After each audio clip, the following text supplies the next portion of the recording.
नमस्कार, स्वागत है आप सभी का हमारी खास पेशकश में। मैं हूं आपके साथ मनु तेवतिया। लखनऊ में एक हाई प्रोफाइल अपहरण कांड का पर्दाफाश हुआ है। सबसे बड़े वकील की पत्नी को पुलिस ने 51 घंटे में छुड़ा लिया है, लेकिन यह सब कुछ करना आसान नहीं था। 1 करोड़ की फिरौती मांगने वाले अपराधियों तक पहुंचना पुलिस और एसटीएफ के लिए बड़ी चुनौती थी। पुलिस ने जब इस मामले को सुलझाया तो चौंकाने वाली बातें सामने आई हैं।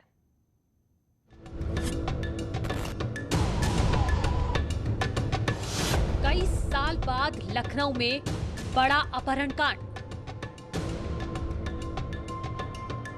बड़े वकील की पत्नी का हुआ था अपहरण। राजधानी लखनऊ में एक महिला वकील के अपहरण का सनसनीखेज मामला सामने आया है। एसटीएफ और लखनऊ की पुलिस ने महिला वकील को छुड़ाया। अपहरणकर्ताओं ने इस महिला को 6 जून को अगवा किया था। 1 करोड़ रुपए की फिरौती मांगी, लेकिन पुलिस की सूझबूझ से अपराधियों का खेल बिगड़ गया। कैसे अपहरण हुआ, छुड़ाने के लिए क्या किया गया, पुलिस अपहरणकर्ताओं तक कैसे पहुंची, ये कहानी बॉलीवुड की किसी फिल्म की तरह है। इसे समझने के लिए पहले आपको समझना होगा कि अपहरण किसका हुआ था। वीडियो में जिस महिला को आप देख रहे हैं, इसका नाम प्रीति शुक्ला है। लखनऊ हाईकोर्ट में वकालत करती हैं। पति अनुराग शुक्ला हाईकोर्ट में सीनियर वकील हैं। कब अपहरण हुआ था, कैसे? 6 तारीख को साय लगभग 7:15 बजे सुशांत गॉल्फ सिटी एरिया में एक महिला अपने अपार्टमेंट से इवनिंग वॉक के लिए बाहर निकली और इन्हें किडनैप कर लिया गया। सीसीटीवी फुटेज में आप एडवोकेट प्रीति शुक्ला को जाते हुए देख सकते हैं। प्रीति अपने घर से 500 मीटर दूर वॉकिंग करते हुए जीडी गोयनका स्कूल चौराहे पर पहुंची। उसी दौरान कार सवार 4 बदमाशों ने प्रीति को अगवा कर लिया। अपहरण के बाद मोहनलालगंज से होकर उन्नाव की ओर भागे। बताया जा रहा है कि किडनैपर्स ने प्रीति शुक्ला को पहली रात को मोहनलालगंज में एक खेत में रखा, फिर i10 कार में बिठाकर एक कमरे में ले गए। वहां पर एक वीडियो शूट किया और प्रीति शुक्ला के पति अनुराग को वीडियो भेज दिया।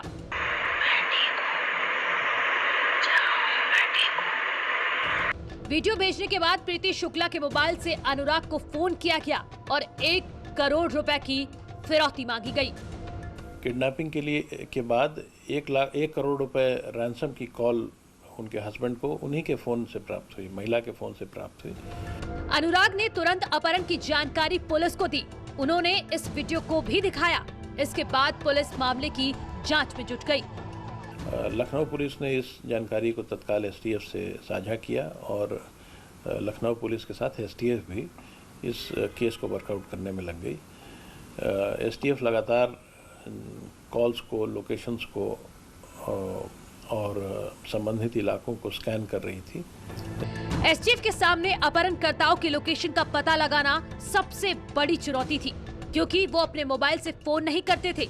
वकील प्रीति शुक्ला के फोन से कॉल करने के बाद उसे बंद कर देते थे। एसटीएफ ने अपने तरीके से अभिसूचना भी इकट्ठा किया, इलेक्ट्रॉनिक डेटा भी इकट्ठा किया और उस इलाके का सर्वे भी किया जिसमें अपहर्ताओं के होने की अथवा रैंसम के डिलीवर होने की संभावना थी। महिला वकील को सुरक्षित लाना सबसे बड़ी चुनौती थी। पुलिस और एसटीएफ फूक फूक कर कदम बढ़ा रही थी। सर्विलांस के जरिए एसटीएफ श्योर होना चाहती थी ताकि एक्शन के दौरान अपराधियों को ना तो भागने का मौका मिले और ना ही महिला को कोई नुकसान पहुंचाने का। इसीलिए पहले फिरौती की रकम को लेकर नेगोशिएशन किया गया और फिर एक्शन की तैयारी हुई। बताया जा रहा है कि यह प्लान भीम आर्मी के दफ्तर में बना था।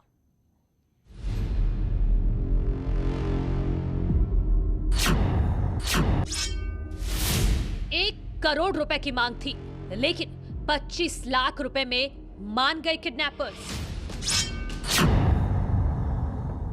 एक और अपहरण करने वाले 25 लाख रुपए के इंतजार में बैठे थे, तो दूसरी ओर एसटीएफ ने अपनी टीमों को चारों ओर फैला दिया और मुखबिरों को एक्टिव कर दिया। रैंसम डिलीवर होने पर इंटरसेप्शन के लिए डिस्ट्रिक्ट पुलिस ने अपनी टीम लगाई और हमारे पास जो जानकारी थी उसके अनुसार एसटीएफ ने अपनी टीम को डिप्लॉय किया। साथ ही सोफिस्टिकेटेड इक्विपमेंट्स रात में देखने के लिए, रात में अच्छे विजन के लिए भी उस क्षेत्र में डिप्लॉय किए गए। सुनसान इलाका होने की वजह से एसटीएफ की टीम नाइट विजन कैमरे के साथ संदिग्ध इलाके में फैल गई। 4 टीम को इस काम के लिए लगाया गया था और फाइनली देर रात उन्हें उस इलाके में जब कुछ मूवमेंट दिखा तो उन्होंने अपनी टीम्स को भेजकर उस इलाके को स्कैन किया और ये पाया कि एक घर में इस महिला को बंधक बनाकर रखा गया था। महिला वकील को मोहनलालगंज थाना क्षेत्र के हरिवंश गढ़ी के एक मकान में रखा गया था। पुलिस को पता नहीं था कि घर के अंदर कितने लोग हैं, इसीलिए बहुत ही सावधानी से घर पर निगाह रखी जा रही थी। सादे ड्रेस में एसटीएफ की टीम बिना पलक झपकाए घर से किसी के निकलने का इंतजार कर रही थी और जैसे ही संतोष चौबे नाम का ये युवक कमरे से बाहर आया, एसटीएफ ने उसे दबोच लिया। बंधक बनाने वाले व्यक्ति को, जो कि रैंसम के लिए कॉल भी कर रहा था, उसे भी गिरफ्तार कर लिया गया और महिला को successfully without any harm STF द्वारा रेस्क्यू कर लिया गया। आरोपी संतोष चौबे को पकड़ने के लिए एसटीएफ की टीम जैसे ही कमरे में दाखिल हुई, कमरे में प्रीति शुक्ला मिली। उनके हाथ पैर को बांध दिया गया था, आंख पर पट्टी थी। पुलिस ने तुरंत उन्हें बाहर निकाला। ये ऑपरेशन डिस्ट्रिक्ट पुलिस के साथ एक बहुत बढ़िया कोऑर्डिनेशन का एक अच्छा उदाहरण है और जॉइंट एफर्ट्स के साथ ये विथ मिनिमम फर्स्ट एक अच्छा ऑपरेशन कंडक्ट हुआ।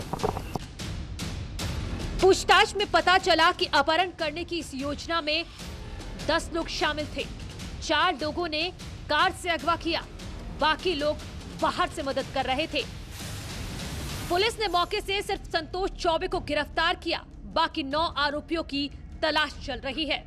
5 लोग किडनैपिंग के लिए लगातार रेकी कर रहे थे और एक कार का इस्तेमाल किडनैपिंग के लिए किया गया था। उसके बाद फिर महिला को कहीं एक ग्रामीण इलाके में खेत में ले जाकर रखा गया, जहां 5 लोग और आए। इन सबों ने फिर महिला को ले जाकर एक कमरे में रखा। अमिताभ यश की माने तो सभी आरोपियों की पहचान हो गई है और जल्द से जल्द उन्हें गिरफ्तार किया जाएगा। लेकिन सवाल यह है कि क्या लखनऊ में अपहरण करने वाला कोई गैंग सक्रिय है?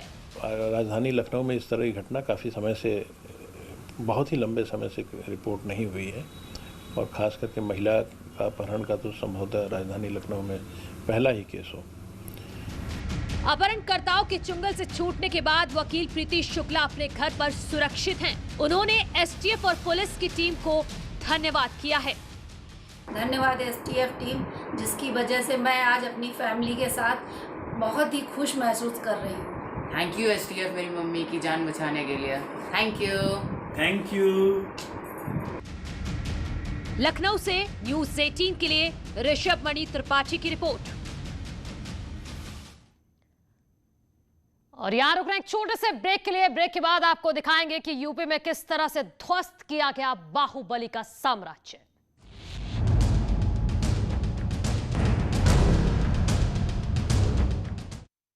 इस न्यूज हेडलाइंस के प्रायोजक एसी चाहिए वैल्यू प्लस आइए। वैल्यू प्लस, रिश्ता विश्वास का।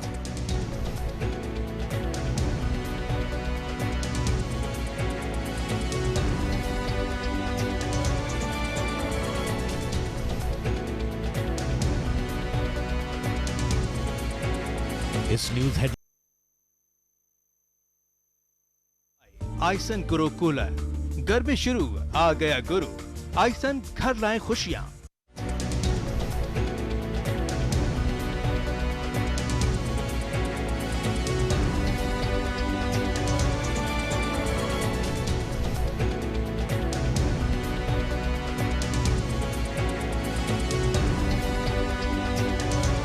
हेडलाइन प्रेजेंटेड बाय आइसन गुरु कूलर, घर में शुरू आ गया गुरु। आइसन घर लाए खुशियां।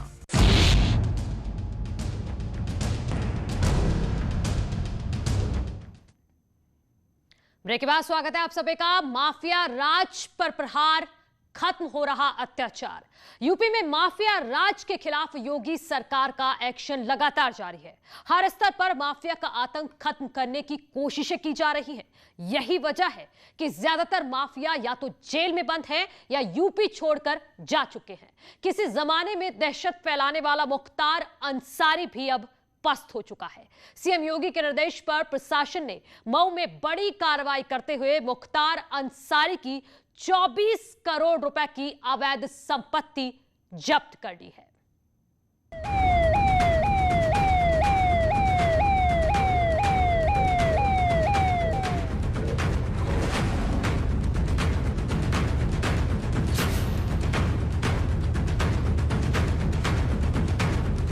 माफिया अपराधी मुख्तार अंसारी उर्फ सुभान अंसारी निवासी दर्जी टोला थाना यूसुफपुर जनपद गाजीपुर, जिनके विरुद्ध थाना दक्षिण टोला पर मुकदमा अपराध संख्या 55/21 धारा 14 गैंगस्टर एक्ट का अभियोग पंजीकृत है।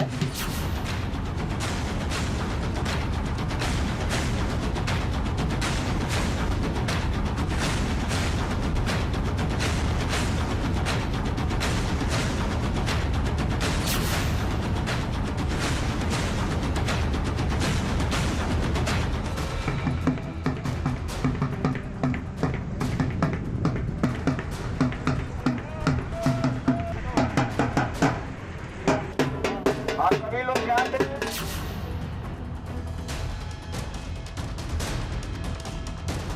मां ने वसीयत के आधार पर वो सारी संपत्ति मुख्तार अंसारी के दोनों लड़के अब्बास अंसारी और उमर अंसारी के नाम आ चुकी है। ये सारी संपत्ति में जांच किया गया, सभ्य तरीके से ये संपत्ति अर्जित की गई थी।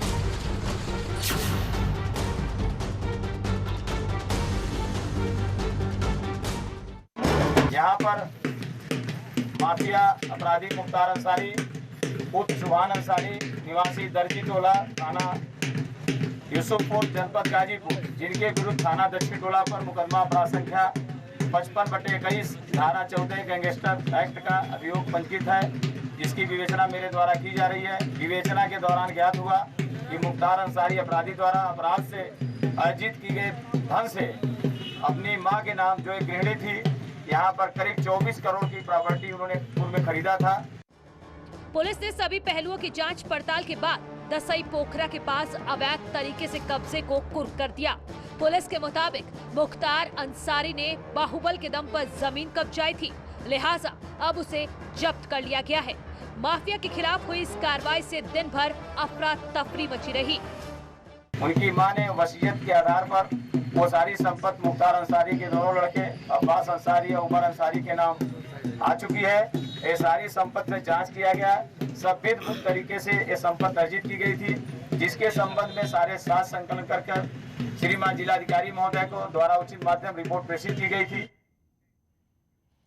आगे बढ़ते हैं। न डरिए न डराइए, सच जानिए और वही बताइए। प्लीज अफवाह मत फैलाइए। वैक्सीन ही है संजीवनी, इसे अपनाइए। और यही काम कर रहा है नेटवर्क 18, जो फेडरल बैंक के साथ मिलकर वैक्सीनेशन को लेकर